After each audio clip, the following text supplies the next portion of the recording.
Hello, and welcome to episode 119 of Design Curious Podcast.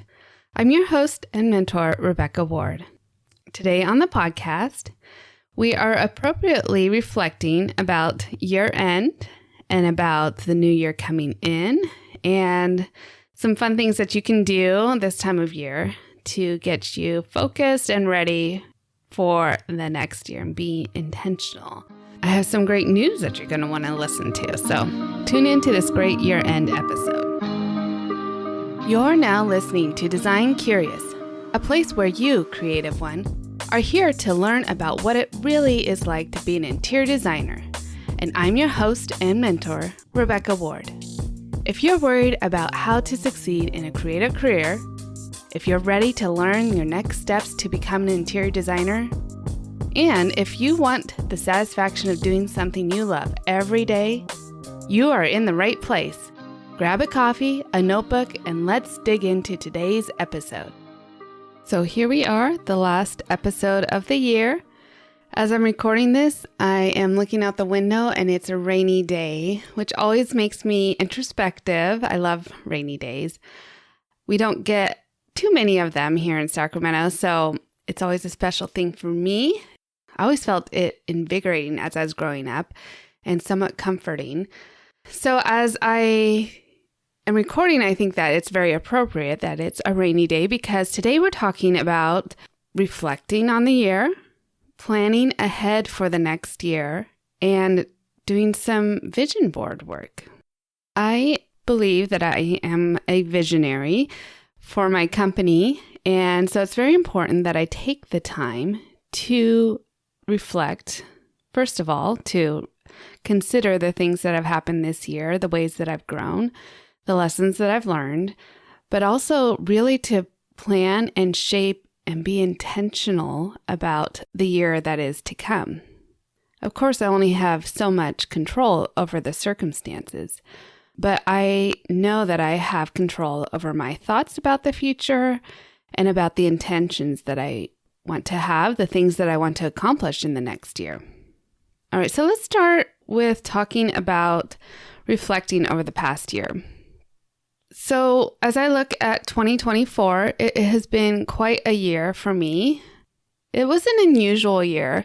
I've been very honest all year. Ever since last December, I noted a downturn in the number of inquiry calls, in the number of projects that we were taking on, new client inquiries. And it was really interesting to me. Like, I couldn't really pinpoint why this was happening. I'm doing all the things, of course, marketing, and my messaging has been stronger than ever. So it must be related to the economy. And as I have been honest and speaking with other designers, then I find out, yes, most of them are also experiencing a downturn this last year in projects and in clients wanting to take on new projects or even just spending money. Of course, part of it has been the election.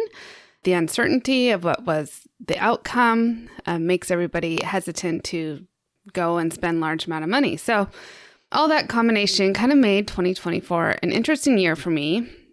I had to downsize my staff a little bit in order to accommodate our slower work schedule.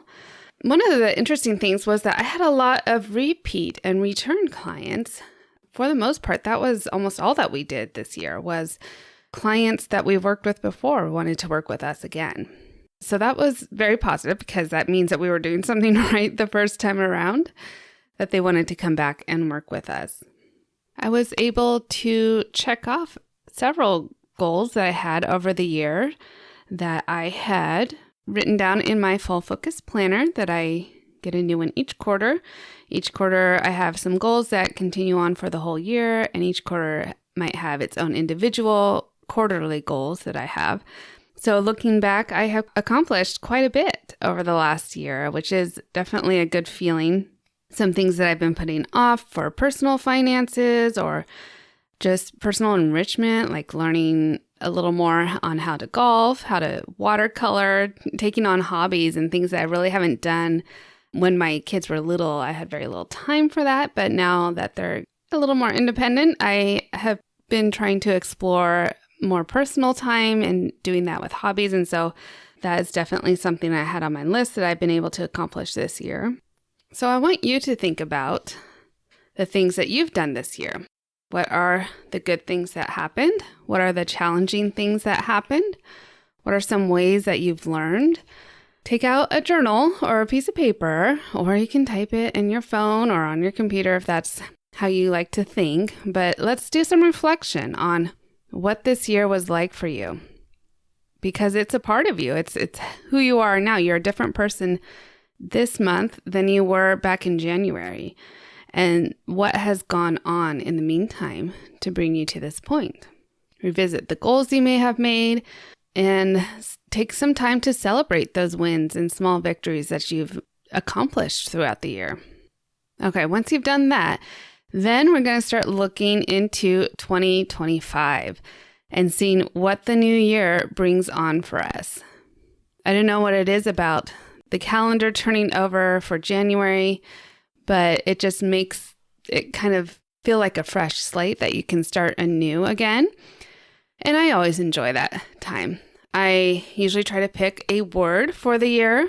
So you can go do this exercise by just brainstorming, writing down maybe 20 words that you feel like resonate, maybe encapsulate the ideas and goals and plans that you have for 25. Write those words down and then look a lot of them up in a thesaurus online and write down additional words that might resonate even more. Start to narrow it down to 5, narrow it down to 3, and then pick your word of the year. This last year, I picked the word bloom, which at the beginning of year, I had different feelings around that word than I do now. I can see that the bloom was for me personally. I thought it was for my business, but it was for me personally. And as I shared, the business side of it didn't seem to bloom in the way that I thought it did. But there was a lot of other benefits and great things that did happen in the business throughout the year. But I think that the word of the year really was directed more towards my personal life. And I just didn't have that clarity back in the beginning of the year, but I do think it was accurate. And I'm looking forward to sitting down over the Christmas break and spending some time finding my word of the year for 2025. So I suggest you do as well as maybe go get a full focus planner. I'm just going to keep talking about it because I love it. I've been using it for 2 years now, and it really, really helps me accomplish my goals, and it bridges the gap between personal and work life, and it puts it all in one place for me. I can carry this planner around with me, put it in my bags, and just always be able to reference my goals, as well as in the back, I'll put affirmations. I'll put a list of things that happened this quarter, a list of things that were challenging to me, lessons I learned. And I just love having that with me all the time, as well as a daily to-do list that I can check off, things that I know that I'm working towards accomplishing my goals, and then having a notepad with me basically all the time that I can take notes on. So I've talked about this many times before, and I probably won't be the last I talk about the Full Focus Planner. I'll put a link to it in the show notes if you'd like to go check it out. This next year for 2025, I'm going to try out their new wellness planner, so I'll let you know how that goes. I'm excited about that. So yeah, take some time over the next 2 weeks because I won't be publishing a podcast over the next 2 weeks. You'll have a little extra time to take for yourself, hopefully, to really be intentional about the new year. I love that word intentional. It means really being focused and deliberate about the things that you're doing. Okay, and then once you've set your goals for 2025, you can do something creative. I know you're a creative type, and that's why you are listening to this podcast, because it's just for you creatives who are interested in interior design. And so I have a fun activity for you. If you have never done a vision board before, you're going to love it. So I would do these. I didn't really call them vision boards when I was younger, but I loved to go through magazines and cut out photos that just really inspired me. It could have been interiors, it could have been food, it could have been an outfit, anything where I looked at it and I just would start daydreaming about it. And it just really inspired me. Like, I want to have something like that when I'm older, or that's what I want to do this next year, or I want to live in a place like that, or go visit or go on vacation there. So I'd take these photos and I would make a collage of them. And that is what a vision board is. Now, since we do a lot of things digitally now, Canva has a great option for you. So there's a lot of different styles of vision boards that Canva has templates for free. You can go on there and select one that speaks to your style and start to drop in photos that you've collected from Pinterest or just searching the internet for things that you find inspiring that also relate to the goals that you have set for this next year. So say one of your goals is to buy a new car, then why don't you get a picture of your dream car and put it on your vision board? As well as like if that is one of your goals, then you need to set down how much money you're going to save and put down on the car and make sure you can afford it and kind of work backward on the steps that need to happen in order to make that vision become a reality. I like to also include a few words, maybe a statement, an affirmation, just kind of speaking positivity into the new year.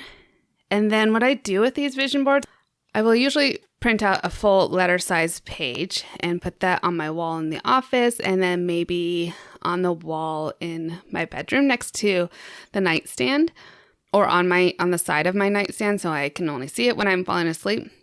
So I might put it there, and then usually I will print a small version of it and put it in my planner each quarter so I can reference it.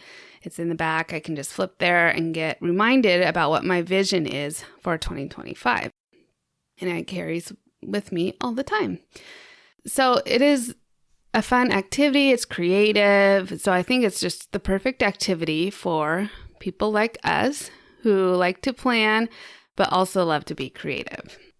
As I've been thinking about 2025, and I was reflecting recently about what I want to happen and where I want to take the podcast and my mentorship program, my business, me personally, I came up with an idea as I was kind of looking over everything.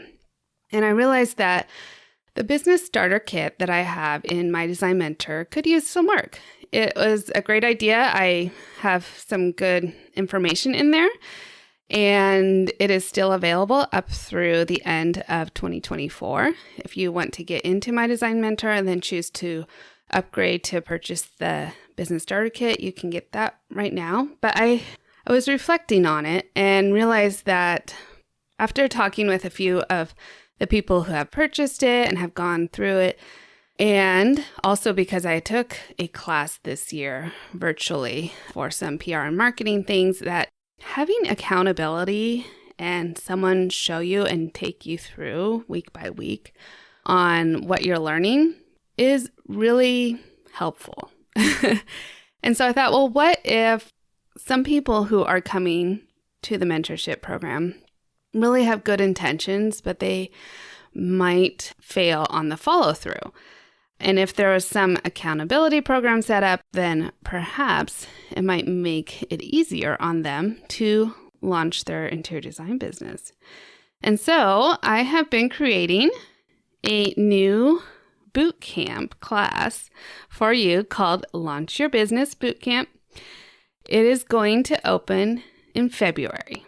You can get on the wait list now. There's going to be a link in the show notes. And I'm going to talk to you a little bit more about it in January. I have a few episodes that kind of cover the topics and everything in there. But if you get on the wait list, you'll get an email that kind of outlines what it is, when we're going to be meeting in February and March so that you can launch your business by April, which is the perfect time to have a business launch in the spring, because that's when everyone's starting to think about their projects for their home and going into summer. And so I'm going to have this out for you. I kind of want to keep the class small, so there's going to be limited availability. But get on the wait list so I know what kind of interest there is out there. I would love to have you in the class. If you feel like you would benefit from having this accountability, there's going to be quite a bit that you need to do, but I'm going to be holding your hand walking through it with you the whole time. We're going to fill out the forms that you need to fill out to start your business. We're going to get your website, your marketing message, your business plan, all those things that you need to really just launch your business. Get those steps done so you can start designing and getting clients and fulfilling your passion and your dream. So if that sounds like something you'd like, again, the link is in the show notes to get on the wait list. I would love to have you in there. Depending on how popular it is, we may have another class later in the year, but we'll just kind of play it by ear for now. I think it is going to be a great boot camp program that you're going to love. I have some fun things outlined for it. So yeah, so that's something that's coming down the pipeline for 2025. That probably wouldn't have happened if I hadn't taken the time to sit down and reflect on where we are right now with the mentorship program, and if there was something else that I could bring to the people who are coming through and what was lacking. And I think this is a great way to bolster the program. Of course, my design mentor will still be there if you're not ready to launch your business and you still going through school and you need someone to give you feedback on projects, or you're just thinking about getting into the career. You need to work with a mentor to kind of understand all of the details that the career entails. That whole program is still going to be there, all 12 modules of learning and reflection, so that you can understand that interior design is the right career for you, and then whether you want to go and work for someone else or start your business. There's some great information in there, and also one-on-one meetings with me.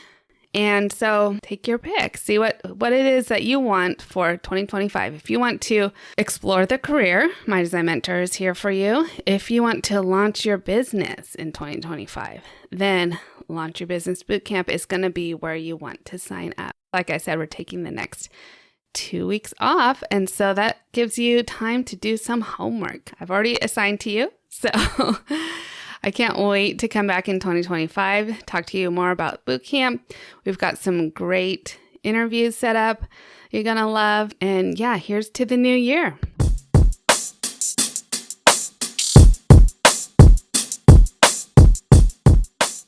Okay, so you have your homework assignment.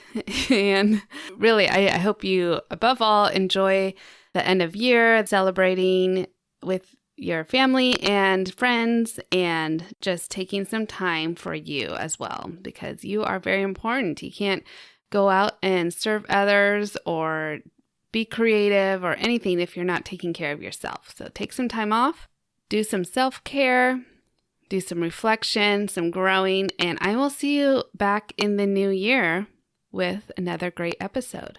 And until then, stay creative. Thanks for listening. If you love this episode, please leave a rating and a review. This helps me reach other curious creatives like you. If you have a topic request or would like to contact me, simply head over to my website, rwarddesign.com, or email me at podcast@rwarddesign.com.